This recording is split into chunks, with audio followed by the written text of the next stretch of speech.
أعوذ بالله من الشيطان الرجيم بسم الله الرحمن الرحيم أأمنتم من في السماء أن يخسف بكم الأرض فإذا هي تمور أم أمنتم من في السماء أن يرسل عليكم حاصبا فستعلمون كيف نذير وَلَقَدْ كَذَّبَ الَّذِينَ مِن قَبْلِهِمْ فَكَيْفَ كَانَ نَكِيرِ صدق اللہ العظیم۔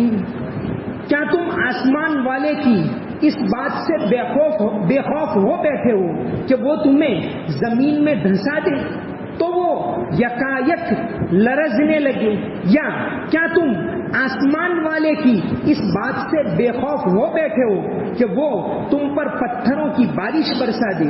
پھر تمہیں پتا چلے گا کہ میرا ڈرانا کیسا تھا۔ ان سے پہلے جو لوگ تھے انہوں نے بھی پیغمبروں کو جھٹلایا تھا، پھر دیکھ لو کہ میرا عذاب کیسا تھا۔ سورہ ملک کی یہ 3 آیتیں جو ہیں، اس سے پہلے ایک آیت گزری، اس میں یہ بتایا کہ اللہ نے زمین انسان کے لیے بنائی ہے، انسان اس میں چلے پھرے، اس سے فائدہ اٹھائے، وَكُلُوا مِن رِزْقِهِ، کھائے پیے اللہ کے رزق سے فائدہ اٹھاتا رہے، لیکن بے خوف نہ ہو۔ اس بات کو یاد رکھے، جیسے شروع صورت میں یہ کہا گیا کہ بِيَدِهِ الْمُلْكُ، ساری سلطنت اس کے ہاتھ میں، تو یہاں فرمایا گیا کہ اگر اللہ تبارک و تعالیٰ چاہے تو اس زمین کے اوپر عذاب برپا کر سکتا ہے، اگر اللہ تبارک و تعالیٰ چاہے تو آسمان سے بارش برسا کر یا زمین سے عذاب لا کر انسانوں کو ہلاک کر سکتا ہے۔ تو زمین اللہ تعالیٰ نے بنائی، وہ زمین اس کے قبضے میں ہے، وہ جب چاہے جو بھی چاہے کر سکتا ہے۔ آمنتم من فی السماء، کیا تم مطمئن ہو گئے، بے خوف ہو گئے اس ذات سے من فی السماء جو آسمان میں؟ اللہ تبارک و تعالیٰ کی ذات کہاں ہے؟ انسان اس کو معلوم نہیں کر سکتا، یہ انسان کے تصور کے باہر کی بات۔ اللہ ہے، قرآن نے بھی بتایا اور قدرت کی دلیلیں بھی ہم دیکھ رہے ہیں، بے شمار دلیلیں، جیسے اس صورت میں بھی آئی کہ اللہ تبارک و تعالیٰ یہ زمین سے سارے خزانے کون نکال رہا ہے، کس نے زمین کے اندر یہ خزانے رکھے، کون پانی برسا رہا ہے؟ صدیوں صدیوں صدیوں سے انسان روزانہ لاکھوں ٹن پانی استعمال کرتا ہے، کہاں سے آتا ہے کسی کو بھی پتا نہیں۔ صدیوں صدیوں سے انسان لاکھوں ٹن اناج روزانہ استعمال کرتا ہے، انسان محنت کرتا ہے لیکن اتنا زیادہ اناج انسان تو کیا کرتا ہے، 2-4 دانے ڈال دیتا، اتنا سارا کہاں سے آتا ہے؟ وہ اللہ تبارک و تعالیٰ لاتے ہیں، تو ساری زمین کا نظام اللہ کے ہاتھ میں، وہ جب چاہے جس کو چاہے ہلاک کر سکتا ہے۔ تو اللہ تعالیٰ نے روزی دی، مال دیا، تو تم بے خوف نہ ہو جانا۔ تو فرمایا آمنتم من فی السماء، کیا تم مطمئن ہو گئے اس ذات سے جو آسمان میں ہے؟ اللہ تبارک و تعالی کہاں ہے؟ سورہ حدید، اس سے پہلے یہ سورہ ملک ہے، اس سے پہلے 10 مسلسل مدنی صورتیں قرآن میں ایک ساتھ، اتنی زیادہ مدنی صورتیں ایک ساتھ اور کہیں نہیں۔ سب سے زیادہ سورہ حدید 27ویں پارے میں، وہاں سے شروع ہو کر سورہ تحریم 28ویں پارے کی آخری آیت، یہ 10 صورتیں ایک ساتھ، سب کی سب مدنی۔ اب اس کے بعد یہ سورہ ملک مکی صورت ہے، تو مدنی صورت پہلی سورہ حدید اس گروپ میں، وہاں اللہ تعالیٰ نے فرمایا وَهُوَ مَعَكُمْ أَيْنَمَا كُنْتُمْ، کہ تم جہاں کہیں ہو اللہ تمہارے ساتھ۔ لیکن یہاں دونوں آیتوں میں فرمایا من فی السماء، وہ ذات جو آسمانوں میں ہے، وہ ذات جو بلندی پر ہے۔ تو اللہ تبارک و تعالیٰ آسمانوں میں بھی ہے، لیکن انسان ایک تعظیم کے لحاظ سے اللہ کو اونچا تصور کرتا ہے۔ یوں تو اللہ تبارک و تعالیٰ ہر جگہ ہے، ہر ایک کے ساتھ ہے، ہر چیز کو جانتا ہے۔ اللہ تبارک و تعالیٰ کا علم اس کے دائرے سے کوئی باہر نہیں، چاہے وہ پتھر کے نیچے چونٹی ہو وہ بھی اللہ تعالیٰ کے علم سے باہر نہیں۔ اللہ آپ دیکھتے ہیں کہ گوگل آج کے زمانے میں چلا، گوگل کے اندر کتنی ویب سائٹ ہے، کئی ارب سب اس کے اندر ہے، ایک چھوٹے سے دائرے میں سمٹا ہوا۔ تو یہ تو دنیاوی مثال ہے۔ اللہ تعالیٰ کا علم سارے وسع کرسیہ السماوات والارض عالم الغیب والشہادت، کہ اللہ تعالیٰ پوشیدہ باتوں کو بھی جانتا ہے، ظاہر باتوں کو بھی جانتا ہے۔ ہم تو یہ بھی نہیں جانتے 4 دن پہلے کیا کھایا وہ بھی بھول جاتے، لیکن اللہ تبارک و تعالیٰ کے فرشتے ہر چیز کو ریکارڈ کرتے۔ تو اللہ تعالیٰ کا علم محیط ہے۔ تو فرمایا کہ من فی السماء، وہ ذات جو آسمانوں میں، یہ آسمان میں ہے اس لحاظ سے کہا کہ انسان کے دل میں اس کی تعظیم ہے تو اس کو اونچا خیال کرتا ہے۔ جیسا حدیث شریف کے اندر آتا ہے، نبی کریم صلی اللہ علیہ وسلم حجۃ الوداع کا جو خطبہ دیا، آپ نے ایک ہی حج کیا زندگی میں سن ہجری 10 میں، اس کے بعد آپ صلی اللہ علیہ وسلم اس دنیا سے چلے گئے۔ سن ہجری 9 میں اسلامی حج ہوا، لیکن وہ حضرت ابوبکر صدیق رضی اللہ عنہ گئے، آپ صلی اللہ علیہ وسلم 10 میں گئے سب کو لے کر۔ تو اس وقت آپ صلی اللہ علیہ وسلم نے ایک بیان دیا، ایک خطبہ دیا حج کے موقع پر۔ یہ انسانی حقوق، مانو ادھیکار کا سب سے جامع بیان ہے، مختصر ہے، لیکن انسانی حقوق سارے کے سارے آ جاتے ہیں اس میں یہ بھی کہا اللہ کی عبادت کرو، اس میں یہ بھی کہا کہ نوکروں کے ساتھ اچھا برتاؤ کرنا، ماتحتوں کے ساتھ اچھا برتاؤ کرنا، اس میں یہ بھی کہا کہ لا فضل لعربی علی عجمی، کوئی اونچا نہیں کوئی نیچا نہیں، سب انسان برابر ہیں، کوئی چاہے وہ مال والا ہو ایک ہی صف میں کھڑے ہو گئے محمود و ایاز، نہ کوئی بندہ رہا نہ کوئی بندہ نواز۔ تو مانو ادھیکار کا ڈکلیریشن یہ حجۃ الوداع۔ جب آپ صلی اللہ علیہ وسلم نے یہ خطبہ دیا، کیونکہ اس کے بعد تو آپ صلی اللہ علیہ وسلم صرف 3 ماہ اس دنیا میں رہے، تو آپ نے یہ خطبہ دیا، یہ بیان دیا، اس کے بعد سب لوگوں کو کہا کہ کیا میں نے اللہ کا دین تم تک پہنچا دیا؟ سب نے کہا ہاں پہنچا دیا۔ پھر اس کے بعد آپ صلی اللہ علیہ وسلم نے آسمان کی طرف انگلی اٹھائی اور نگاہ کر کے کہا اللہم اشہد اللہم اشہد اللہم اشہد، اے اللہ تو گواہ رہنا، اے اللہ تو گواہ رہنا، اے اللہ تو گواہ رہنا کہ میں نے ان کو تیرا دین پہنچا دیا۔ الا فلیبلغ الشاہد الغائب، کہ جو موجود ہیں ان کی ذمہ داری بنتی ہے کہ قیامت تک آنے والوں تک یہ پہنچائے۔ تو اس وقت آپ صلی اللہ علیہ وسلم نے آسمان کی طرف انگلی اٹھائی۔ تو یہاں بھی یہ ہے کہ من فی السماء، جو ذات جس کا جلوہ آسمانوں میں، دونوں آیتوں میں یہی ہے ام امنتم من فی السماء، تو اللہ تبارک و تعالی کا جلوہ، اس کی بلندی ہے، اس لحاظ سے یہ کہا گیا۔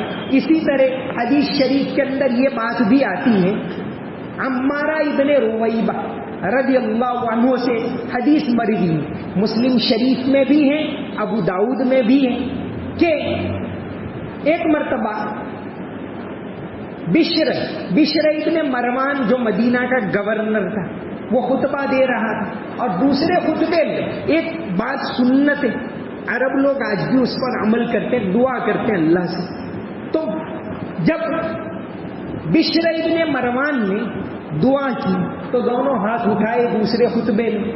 جب خطبہ ختم ہو گیا تو وہاں ایک صحابی موجود تھے، عمارہ ابن رویبہ رضی اللہ عنہ، انہوں نے کہا کہ دیکھو آپ صلی اللہ علیہ وسلم خطبے میں جب دعا کرتے تھے تو ہاتھ نہیں اٹھاتے، صرف انگلی اٹھاتے، کیونکہ ایک اللہ تبارک و تعالیٰ کی تعظیم، آدمی ایک تو دل میں تعظیم ہو اور نماز میں بھی اس کا اظہار کرتا ہے کہ جہاں درد عشق ہوتا ہے تو وہاں اس کا دھواں بھی، یعنی ظاہر میں بھی وہ دکھنا چاہیے۔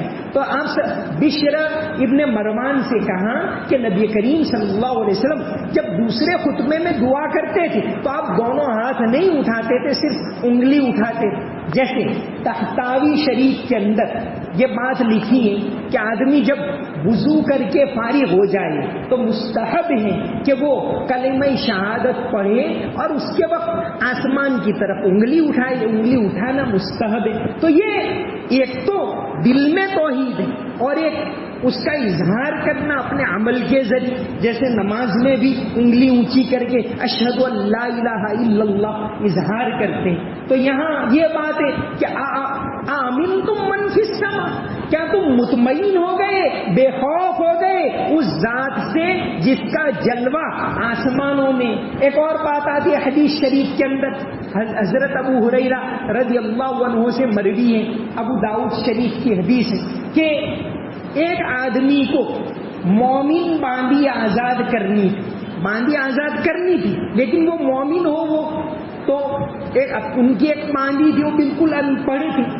کالے رنگ کی تھی. اس کو لے کر آپ صلی اللہ علیہ وسلم کے پاس آئے اور کہا کہ میں اس کو آزاد کرنا چاہتا ہوں, یہ مومن ہے کہ نہیں, یہ میرے لیے کافی ہے کہ نہیں. تو اس وقت آپ صلی اللہ علیہ وسلم, کیونکہ وہ تو بیچاری ان پڑھ تھی, آپ نے اس کو پوچھا وہ مومن ہے کہ نہیں, امتحان لینے کے پوچھا کہ این اللہ, تو اس نے یوں اس پانی نے اشارہ کیا آسمان کی طرف, مطلب یہ کہ وہ اللہ کو مانتی ہے. پھر کہا کہ من انا, میں کون ہوں, تو اس نے کہا کہ اس کے پیغمبر ہو آپ. تو نبی کریم صلی اللہ علیہ وسلم نے فرمایا کہ یہ مومن ہے, اس کو آزاد کر دو. تو حدیث میں اس کا اشارہ ملتا ہے کہ جب انسان دعا کرے تو اس کے اعضاء سے بھی عظمت ظاہر ہو, اور یہ انگلی اٹھانے کا بھی اشارہ ملتا ہے کہ نبی کریم صلی اللہ علیہ وسلم, عربوں میں ابھی بھی بہت سی جگہوں پر دیکھا جاتا ہے کہ دوسرے خطبے میں جب دعا کرتے ہیں تو انگلی اٹھاتے, اور یہ حدیث سے ثابت ہے, سنت ہے. تو یہاں فرمایا آمنتم من فی السماء, کیا تم مطمئن ہو گئے اس بات سے ان یخسف بکم الارض, کہ وہ چاہے تو تم کو زمین میں دھسا بھی سکتا ہے. ام امنتم من فی السماء ان یرسل علیکم حاصبا, وہ چاہے تو تمہارے اوپر آسمان سے پتھروں کی بارش بھی برسا سکتا ہے. اللہ تبارک و تعالی دنیا میں کبھی کبھی کہیں کہیں اپنا جلوہ دکھاتے ہیں, کہیں زلزلہ آ جاتا ہے, کہیں طوفان آ جاتا ہے. اس کے ذریعے انسان کو چوکنا کیا جاتا ہے کہ یہ دنیا کی زندگی ہے, وہ عارضی ہے, دنیا کا کنٹرول تیرے پاس نہیں ہے, وہ اللہ کے ہاتھ میں ہے, اور اس کو مان لے, اس کی عبادت کر. تو یہ مصیبتیں آتی ہیں وہ بھی انسان کو چوکنا کرنے کے لیے آتی ہے. جیسے ابھی ترکی کے اندر زلزلہ آیا تھا, کبھی کئی جگہوں پر طوفان آتا ہے, بے موسم بارش ہوتی ہے. یہ انسان کو بیدار کرنے کے لیے یہ چیزیں ہوتی. ان یخسف بکم الارض, کہ اللہ چاہے تو تمہیں زمین میں دھسا سکتا ہے. آپ کو یاد ہوگا 2004 میں سونامی کا واقعہ پیش آیا تھا, سمندر کے اندر طوفان آیا جس میں 2.5 لاکھ لوگ مر گئے تھے 26 دسمبر 2004 کو.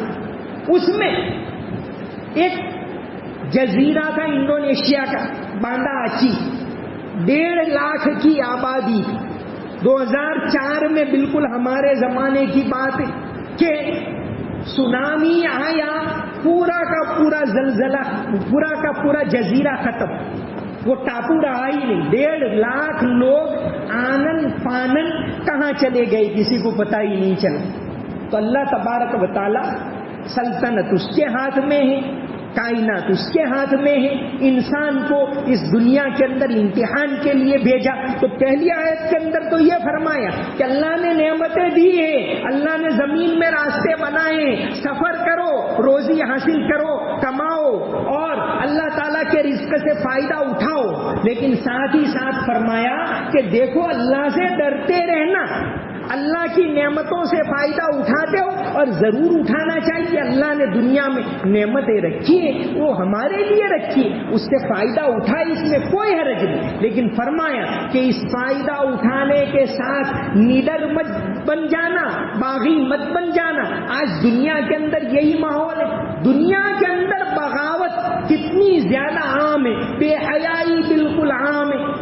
لوگ میڈیا کے ذریعے, موبائل کے ذریعے اتنی زیادہ فحش باتیں اتنی زیادہ عام ہو گئی کہ اب انسان برائی کو برائی نہیں سمجھتا. دنیا کے کتنے ملکوں کے اندر، بہت سارے ملکوں کے اندر بالکل بے حیائی والی بات، واہیات بات، ہم جنسی شادی، کہ مرد مرد سے شادی کرے، عورت عورت سے شادی کرے، تو کئی ملکوں کے اندر یہ جائز ہے، اور ہمارے ملک میں بھی اس کا یعنی سپریم کورٹ میں سنوائی چل رہی ہے.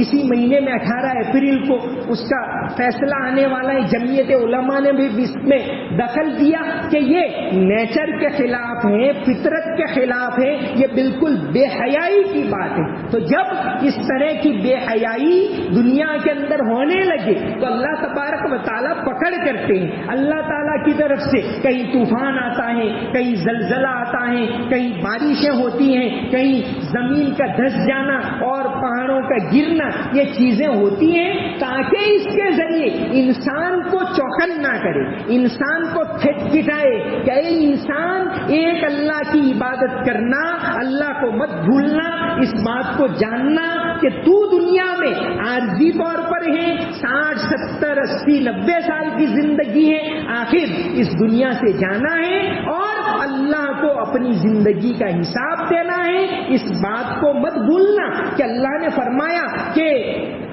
ذلولاً فمشوا فی مناکبہا وکلوا من رزقہ، کہ اس نے روزی دی، نعمتیں دی، اس کا استعمال کرو، لیکن اس کی ذات کو نہ بھولو، اس کا شکر ادا کرو اور اس کی عبادت کرو. وما علینا الا البلاغ المبین. اللهم صل على محمد وعلى ال محمد وبارك وسلم. ربنا آتنا في الدنيا حسنة وفي الآخرة حسنة وقنا عذاب النار. ربنا هب لنا من أزواجنا وذرياتنا قرة أعين وجعلنا للمتقین اماما. یا اللہ ہماری گناہوں کو معاف فرما، یا اللہ ہماری غلطیوں کو معاف فرما. یا اللہ رمضان کا پہلا عشرہ ختم ہو گیا، دوسرا عشرہ مغفرت کا عشرہ شروع ہوا. یا اللہ ہماری مغفرت فرما، ہمارے مرحومین کی مغفرت فرما. یا اللہ ہمارے جو ماں باپ، دادا دادی، نانا نانی، جو بھی رشتہ دار اس دنیا سے چلے گئے، یا اللہ ان کی مغفرت فرما. یا اللہ انہوں نے ہم کو دین سکھایا، تیری پہچان کروائی. یا اللہ جن علماء نے ہمیں تیری پہچان کروائی، تیرا دین سکھایا، نماز سکھائی، مسجد کو آباد کرنا سکھایا، یا اللہ ان تمام بزرگوں کی مغفرت فرما. یا اللہ انہیں جنت میں اونچا مقام نصیب فرما. یا اللہ ہمیں تیرا شکر ادا کرنے کی توفیق عطا فرما، ناشکری سے ہماری حفاظت فرما. یا اللہ حلال پاکیزہ روزی عطا فرما، حرام سے حفاظت فرما، سود سے حفاظت فرما. یا اللہ عافیت کے ساتھ دین کے اوپر چلنے کی توفیق عطا فرما. یا اللہ اس ملک کے اندر قرآن کے پیغام کو عام کرنے کی توفیق عطا فرما. شرک سے ہماری حفاظت فرما، شرکیہ اعمال سے حفاظت فرما، مرتے دم تک توحید پر جمے رہنے کی توفیق عطا فرما. یا اللہ ہماری اولاد کو بھی توحید پر جمے رہنے کی توفیق عطا فرما. یا اللہ حالات کو سازگار فرما، حالات کو سازگار فرما. یا اللہ ملک کے اندر محبت کے ماحول کو قائم فرما، نفرت کے ماحول کو ختم فرما. یا اللہ پوری دنیا کے اندر سے بے حیائی کو ختم فرما، حیا کو زندہ فرما، حیا والی زندگی نصیب فرما، سچائی والی زندگی نصیب فرما، امانت داری والی زندگی نصیب فرما. یا اللہ نبی کریم صلی اللہ علیہ وسلم نے جو بھی بھلائی کی دعائیں مانگی ہیں، یا اللہ آپ صلی اللہ علیہ وسلم کے ہم امتی ہیں، آپ صلی اللہ علیہ وسلم کی دعاؤں میں ہمارا بھی حصہ فرما. آپ صلی اللہ علیہ وسلم نے جن برائیوں سے پناہ چاہی، یا اللہ ان سے ہماری حفاظت فرما. اللہم صلی علی محمد وعلی ال محمد وبارک وسلم. سمعنا واطعنا غفرانک ربنا والیک المصیر برحمتک یا ارحم الراحمین.